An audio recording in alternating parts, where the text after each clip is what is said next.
কিভাবে input data নিতে হয়, মেমোরিতে ম্যাপিং করতে হয় এবং স্ট্যান্ডার্ড কোডিং ফরম্যাটটা কী জিনিস সেগুলো নিয়ে আমরা আজকে আলোচনা করব। তো সবাইকে স্বাগতম এই ক্লাসের মধ্যে। আমাদের উদ্দেশ্য হচ্ছে আমরা বেসিক জিনিসগুলো এখান থেকে শিখব এবং কিছু প্র্যাকটিস করব। তারপরে কিছু অ্যাসাইনমেন্ট থাকবে, সেই অ্যাসাইনমেন্টগুলো আমরা কমপ্লিট করব, তাহলে আমরা শিখতে পারবো। ওকে, সো প্রথমে আমরা দেখি আমাদের কি কি আউটলাইন। স্ট্যান্ডার্ড ইনপুট টাইপ, কীভাবে ইনপুটগুলো নেওয়া হবে, কীভাবে কোন ইনপুট কীভাবে নিতে হবে সেটা আমরা দেখব। দেন একটা প্রশ্ন যেটা হচ্ছে একটা ডাটা যখন আমরা একটা ভেরিয়েবল ডিক্লেয়ার করি এবং সেই ভেরিয়েবল যখন মান অ্যাসাইন করি সেটা মেমোরিতে কীভাবে যায়, মেমোরি কীভাবে সেটাকে রিপ্রেজেন্ট করে সেটা আমরা একটু দেখব, বোথ থিওরিটিক্যালি এবং প্র্যাকটিক্যালি। দেন একটা স্ট্যান্ডার্ড কোডিং কী জিনিস সেটা আমরা একটু দেখব। আমরা কোড করতে গেলে অনেক কিছু মিস্টেক করব, সেটা আবার কীভাবে স্ট্যান্ডার্ড করতে হয় সেটা আমরা দেখব। এখন আমাদের ফার্স্ট যেটা সেটা হচ্ছে স্ট্যান্ডার্ড ইনপুট। কেন স্ট্যান্ডার্ড ইনপুটটা দরকার? কারণ প্রত্যেকটা প্রোগ্রাম তার বেসিক একটা জিনিস হচ্ছে ইনপুট থাকবে, ওই প্রোগ্রামটা কিছু প্রসেস করবে এবং একটা আউটপুট প্রোভাইড করবে। Okay, so input is the most important section. আমি যদি কোনো একটা সফটওয়্যার তৈরি করি অথবা কোনো একটা প্রোগ্রাম লিখি, যাই করি না কেন, আমার ইনপুট থাকবে। সেই ইনপুটগুলোকে আমাকে কী করতে হবে? প্রসেস করতে হবে। আমার ইনপুট থাকবে, ইনপুটগুলোকে আমাকে প্রসেস করতে হবে। যেমন আমরা যখন এসএসসি পরীক্ষার রেজাল্ট দেখি অথবা যে কোনো কম্পিটিটিভ পরীক্ষার রেজাল্ট দেখি, হ্যাঁ, ওয়েবসাইটে গিয়ে আমরা কি করি? আমাদের রোল নাম্বার, রেজিস্ট্রেশন নাম্বার এবং একটা ক্যাপচা কোড থাকে, সেটা ম্যাচ করে ওকে দিচ্ছি। এই যে আমরা যে অপশনগুলো আমরা দিচ্ছি এবং লগ ইন বাটনে ক্লিক করতেছি, অল অফ দেম হচ্ছে ইনপুট। এই ইনপুটগুলোকে নিয়ে সে প্রসেস করবে এবং প্রসেস করে আউটপুটগুলো আমাদেরকে শো করতেছে। তো এই যে আমরা ইনপুট নিব, কিভাবে নিব সেটা আমরা এখন একটু দেখব। ভ্যালুগুলোকে এক্সটার্নাল সোর্স হতে পারে সেটা কিবোর্ড, হতে পারে সেটা মাউস, হতে পারে সেটা কোনো ফাইল, যে কোনো কিছু, সেখান থেকে এক্সটার্নাল সোর্স থেকে একটা প্রোগ্রামকে নিয়ে আসবে কোথায়? ডাটাগুলোকে নিয়ে আসবে আমাদের প্রোগ্রামের মধ্যে। দেন প্রোগ্রাম সেটাকে প্রসেস করবে, আউটপুট তৈরি করবে। Reading value from source to program, আসলেই এক কথা যে টুয়ার্ড এক্সটার্নাল সোর্স থেকে ডাটা নিয়ে আসবে অথবা ভ্যালুগুলো রিড করবে প্রোগ্রামের প্রয়োজনে। সব ভ্যালু তো সবসময় দরকার না, যে প্রোগ্রাম যার জন্য যে ভ্যালু দরকার সেটাকে রিড করবে। অ্যাজ এক্সাম্পল, কিবোর্ড দিয়ে ভ্যালু দিতে পারি আমরা, মাউস দিয়ে ভ্যালু দিতে পারি, কোনো একটা ফাইল থেকে দিতে পারি, হার্ড ডিস্ক থেকে ডাটা রিড করে নিতে পারে। এই ধরনের অনেকগুলা স্ট্যান্ডার্ড ইনপুট থাকে, সেখান থেকে আমরা আমাদের প্রোগ্রাম ডাটা ফেচিং করে নেয়। অথবা কোনো সেন্সর থাকতে পারে, সেই সেন্সর থেকেও ডাটা নিতে পারে। এরকম অনেক কিছু আছে, ওয়েদার সেন্সর আছে, টেম্পারেচার সেন্সর আছে, এখন তো মোশন সেন্সর আছে, ফিটনেস সেন্সর আছে, এই ধরনের অনেক সেন্সর আছে, সেখান থেকেও ডাটা নিতে পারে। ওকে, এখন আমরা একটু দেখব ডাটাগুলো আমরা কীভাবে নিব। ডিফারেন্ট টাইপ ফরম্যাট স্পেসিফায়ার বিদ্যমান। যেমন আমরা অলরেডি হয়তো পরিচিত, %d কী করে? একটা ইন্টিজার নাম্বার, ডেসিমাল নাম্বারকে ইনপুট নিতে ফরম্যাট স্পেসিফায়ার হিসাবে ব্যবহার হয়। %i সেটাও একটা সাইন্ড ইন্টিজার ভ্যালু নেবে, সেটা either hexadecimal number or octal number. %u একটা আনসাইন্ড ইন্টিজার নাম্বার নেবে, ফরম্যাট স্পেসিফায়ার ব্যবহার করবে। %f এটা হচ্ছে সি এর সিনট্যাক্স আসলে। এখন কেউ একজন যদি প্রশ্ন করে ডি কেন, আই কেন, ইউ কেন, এফ কেন, হ্যাঁ, কিছুটা মিল আছে। ডি মানে ডেসিমাল, হ্যাঁ, এফ মানে ফ্লোটিং, তবে পুরোপুরি মিল নাও থাকতে পারে। দেন %x আনসাইন্ড হেক্সাডেসিমাল, ওকে, ও মানে হচ্ছে অক্টাল নাম্বার স্ক্যান করবে। ক্যারেক্টার স্ট্রিং, যেটার সাথে আমরা সবচেয়ে বেশি পরিচিত হব কিছু সময় পরে, স্ক্যান, ক্যারেক্টার স্ট্রিং, স্ট্রিং মানে হচ্ছে টেক্সট, স্ট্রিং মানে হচ্ছে টেক্সট, টেক্সট ইনপুটের জন্য আমাদের এই পার্সেন্টেজ ফরম্যাট স্পেসিফায়ারটা ব্যবহার করা হবে। দেন একটা ক্যারেক্টারের জন্য শুধু পার্সেন্ট সি। এলএফ মানে হচ্ছে double floating point, double floating point, যার জন্য ফ্লোটিং পয়েন্ট হচ্ছে এফ, ডাবলটাকে এল নির্দেশ করা হচ্ছে, আর লং ডাবল ফ্লোটিং পয়েন্ট হচ্ছে ক্যাপিটাল এল এফ। এই হচ্ছে ফরম্যাট স্পেসিফায়ার। তো এখন আমরা একটু একটা প্র্যাকটিক্যাল এক্সাম্পলে যাই কীভাবে আমরা ফরম্যাট স্পেসিফায়ারগুলোকে ব্যবহার করব। ওকে, সো আমরা এখানে একটা প্রোগ্রাম টেমপ্লেট ওপেন করে রাখলাম, সেটা হচ্ছে উইক ফর লাইভ ডেমো নামে একটা প্রোগ্রাম তৈরি করলাম। ওকে, এখন আমরা প্রথমে দেখি কিভাবে আমাদের প্রোগ্রামে আমরা প্রথমে কতগুলো ক্যারেক্টার ভেরিয়েবল ডিক্লেয়ার করি আমাদের প্রয়োজনে সি ডি ই এফ। ওকে, ঠিক আছে, এখন আমরা এদেরকে স্ক্যান করি। তো আমাদের এখানে মজার বিষয় হচ্ছে আমরা স্ক্যানটা বিভিন্নভাবে দেখব। আমি প্রথমে স্ক্যান দেখলাম পার্সেন্ট সি, যেহেতু এখানে ফরম্যাট স্পেসিফায়ারটা পার্সেন্ট সি ইউজ করলাম কেন, কারণ আমার টার্গেট হচ্ছে আমি একটা ক্যারেক্টার নিব, এবং কার মধ্যে নিব আমরা একটু বলি, at the rate of percent D, percent of D. কারণ হচ্ছে আমি পার্সেন্ট সি দিয়ে বোঝাচ্ছি যে এটা একটা ভ্যালু স্ক্যান করবে যেটা ক্যারেক্টার, এবং কোথায় রাখবে সেটা ডিতে। আসলে ডি মানে কি, ডি এর অ্যাড্রেসে রাখবে। একটু পরে আমরা দেখব অ্যাড্রেস কি এবং ভ্যালু কি। অ্যাড্রেস এবং ভ্যালু দুটো সেপারেট জিনিস, সেটা আমরা একটু পরে দেখব আমাদের পরবর্তী টপিকে। ওকে, তো আমরা আরেকটা কাজ করি, আমাদের সেই স্ক্যানএফটাকে এখন আমরা তিনটা স্ক্যানএফ একসাথে লিখবো, percent C, percent C, percent C. Okay, একটা নিব অ্যাড্রেস অফ সি, একটা নিব অ্যাড্রেস অফ ডি, একটা নিব অ্যাড্রেস অফ ই এর মধ্যে। দেখি আমাদের কীরকম বিহেভ হয়। ওকে, আরেকটা নিব, এখন আমরা একটু দেখি, আমরা ডিবাগ করে দেখি ভ্যালুটা আসলে কি দাঁড়ায়। ওকে, স্টার্ট, ডিবাগ করতেছি।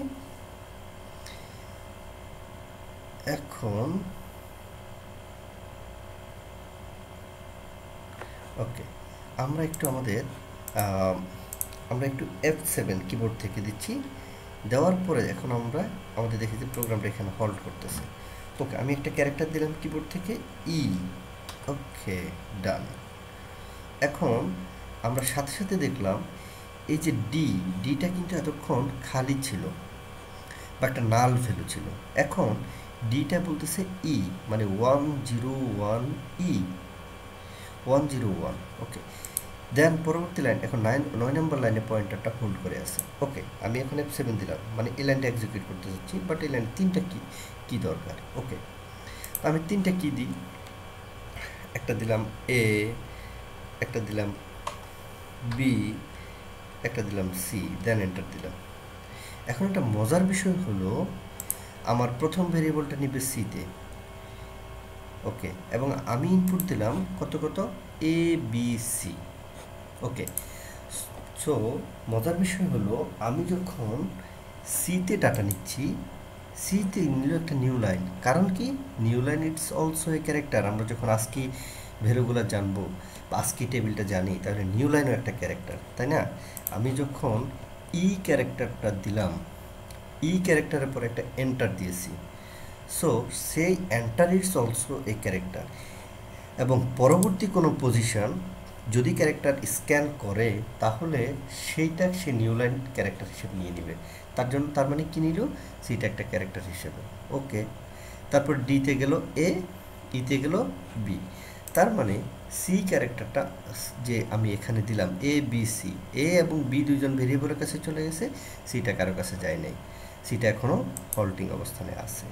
তাহলে আমরা এখানে রিমেম্বারিং পয়েন্ট হচ্ছে আমরা যখন কোনো একটা ক্যারেক্টার বা আরেকটা ক্যারেক্টার কনজিকিউটিভলি নেব, তখন তারপরে কিন্তু আমরা যখন নিউ লাইন দিচ্ছি, স্পেস দিচ্ছি, ক্যারেক্টারের ক্ষেত্রে এই জিনিসগুলো খুবই ইম্পর্টেন্ট। ক্যারেক্টার যখন নিব তার মানে হচ্ছে ওই জিনিসগুলো মাথায় রাখতে হবে। যেমন আমার এখানে আমি যদি এক্সপেক্ট করতাম যে আমার এ বি সি, সি এর মান হবে এ, ডি এর মান হবে বি, ই এর মান হবে সি, এটা আমি এক্সপেক্ট করতে পারি। কিন্তু অ্যাকচুয়ালি প্র্যাকটিক্যাল এক্সাম্পল কি বলে, না, আমি যে প্রথম লাইনের পরে একটা নিউ লাইন দিয়েছিলাম, সেই নিউ লাইনটা কার কাছে চলে এসেছে, সি এর কাছে চলে এসেছে। ঠিক আছে, ওকে। তো আমরা এখন একটু ইন্টিজার ভেরিয়েবল নিয়ে আমরা একটু যাই, হ্যাঁ, তাহলে কি হয় আমরা একটু দেখি। তাহলে ইন্টিজার নাম্বার 1, নাম্বার 2, নাম্বার 3, তিনটে ভেরিয়েবল নিলাম। ওকে, এখন এদেরকে আমি স্ক্যান করব। কী লাগবে আমার, স্ক্যানের percent D comma address number 1। Okay, so এই জিনিসটাকে আমি আবার একসাথে দুইটা নিব, যেমন percent D space percent D. Okay, একটা নিব নাম্বার 1-এ আর একটা নিব নাম্বার 2-তে।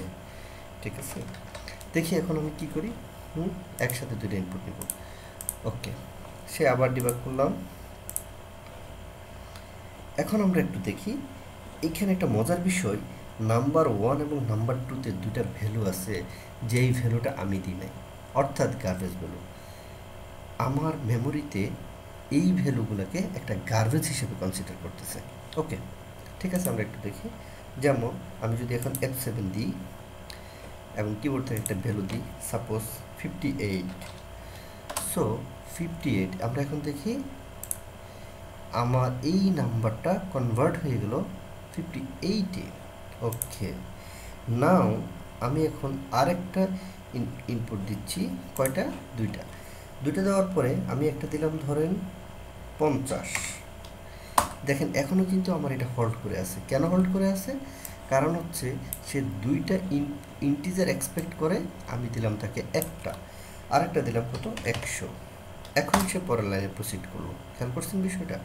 ওকে, সো এই যে আমার নাম্বার 1টা হয়ে গেল 50, নাম্বার 2টা হয়ে গেল 100।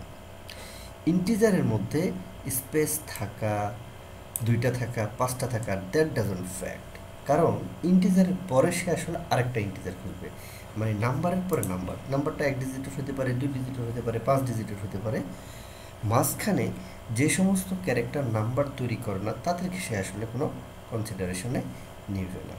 ওকে, সো এবার আমরা একটু দেখি আমাদের ফ্লোটিং পয়েন্ট ডাটা নিয়ে।